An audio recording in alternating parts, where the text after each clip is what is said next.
Hello, I'm Mohsen Jamal and you watch Afghan News. Afghan lawmakers and thousands of their supporters took to the streets of Kabul on Tuesday to protest at the latest twist in a row over fraud in elections last year. Officials said Afghanistan is currently gripped by what experts say is a constitutional crisis over the results of the fraud-tainted parliamentary elections in September last year and how many lawmakers should be disqualified as a result.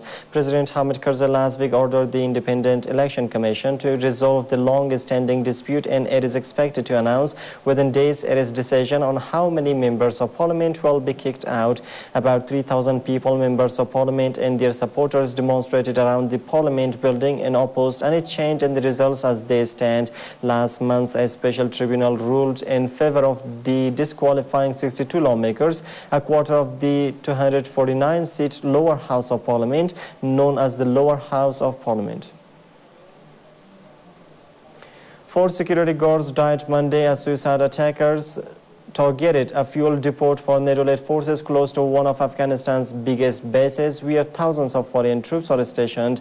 The attack happened at a facility belonging to logistics company Supreme near this sprawling Kandahar airfield, which acts as a hub for troop operations across South Afghanistan. The police commander for South, General Salim Essa, said 4 Afghan guards working for a private security firm were killed in the assault, which happened at around 9 p.m. local time, adding that 8 other guards, including 3 from Nepal, were also wounded. Taliban spokesman Qari Yusuf Ahmadi said the militant group was behind the attack in a telephone call from an undisclosed location. Essa said 3 suicide bombers were behind the attack, with 2 blowing themselves up at the compound gates and a 3rd shot dead by security forces in a gun barrel. Meanwhile, an Afghan official says a woman who works for the government of southern Kandahar province has been gunned down outside of her home. Kandahar provincial spokesman Zalmay Ayubi says Rabia Sadat was getting into a car to go to her office on Tuesday morning when she was shot by a man who had been waiting nearby. The spokesman says Sadat's driver was wounded in the shooting. Sadat worked for the province's Work and Social Affairs Department.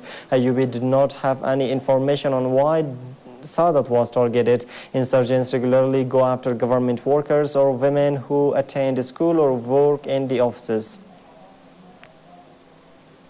US-based Dine Corps International failed to provide nearly 60% of the instructors needed to train Afghan police under a contract with the US government, according to an audit issued Monday. The US Defense Department and Dine Corps signed a 2-year contract in December 2010 worth more than $1 billion to train police forces in Afghanistan, requiring the firm to have instructors in place within a 120-day deadline. Defense officials reported that the incoming contractor did not have 428 of the 728 required personnel in place within the 120-day transition period, said the audit by inspectors general from the U.S. Defense and State Departments. The shortage placed the overall mission at risk by not providing the mentoring essential for developing the Afghan government and police force, it said.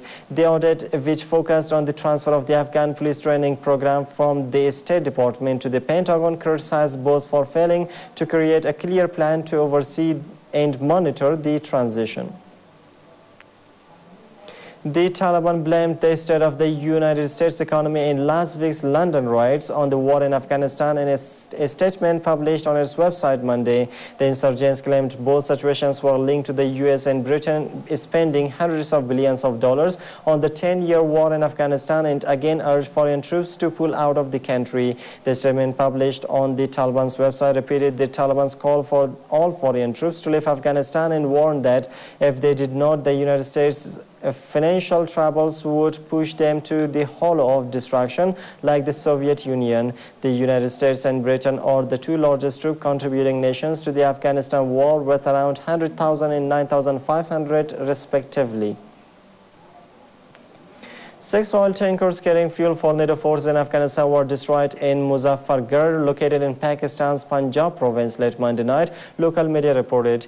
Local media aired also said 7 tankers were parked in a lot for 2 days and unknown gunmen opened fire on the tankers around midnight on Monday, setting the vehicles on fire. 6 of the tankers were totally destroyed, while the 7th one was partially saved by rescue workers. Reports said, adding that no one was injured in the incident and that the drivers who witnesses said had been lodging in an inn in the parking lot had fled the scene. Militants battling Pakistani troops in the northwest have frequently targeted NATO supplies that pass through Pakistan. The United States Transportation Command has said routes through Pakistan bring in 40% of supplies for NATO forces in Afghanistan.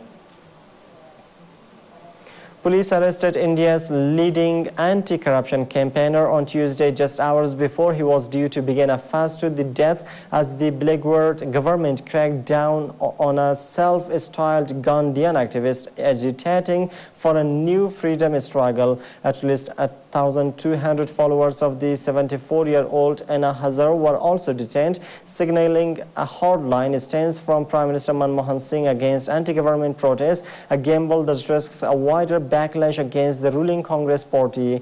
Dressed in the style of independence leader Mahatma Gandhi, Hazare was driven away in a car by plainclothes police, waving to hundreds of supporters outside his residence in New Delhi. His followers later said he had begun his fast. The question for many is whether Hazare and his movement will grow across the fast urbanizing nation of the 1.2 billion people whose middle class is fed up with constant bribes, poor services, and unaccountable leaders. Libyan rebel forces will take their next step to attack Tripoli, the base of Gaddafi's forces, after hoisting their flag in the center of Zawiya, a rebel military spokesman has said. According to Colonel Ahmad Umar Bani, a rebel military spokesman, rebel forces have closed some main roads around Tripoli, including the road to Bani Walid and the road from Bani Walid to Sirte. At the same time, NATO naval forces also closed Tripoli's north side. Once the rebels have closed the main road in Sanata, Gaddafi's forces will be unable to get to Sirte or go to Tripoli from Sirte. Bani added that after they occupied Zawiya, they also took about 5 smaller towns near it. While consolidating their victories, they are planning to attack Tripoli as the next step. And the Syrian forces shelled Sunni Muslim districts in Latakia, residents said, the third day of a military assault on the northern port city aimed at crushing protests against President Bashar al-Assad. The Syrian Revolution Coordinating Union, a grassroots activist group, said 6 people were killed in Latakia on Monday, bringing the civilian death toll there to 34. Syrian forces have already stormed Hama, scene of a 1982 massacre by the military, the eastern city of Deir ez-Zor, and several northwestern towns in a province bordering Turkey. Turkish Foreign Minister Ahmet Davutoglu at a news conference in Ankara, Turkish capital, also warned Assad to halt such military operations now or face unspecified consequences. Thousands of people fled a Palestinian refugee camp in Latakia, some fleeing gunfire and others leaving on orders from the Syrian authorities, a UN official has said. And that's all for now. Thanks for staying with us.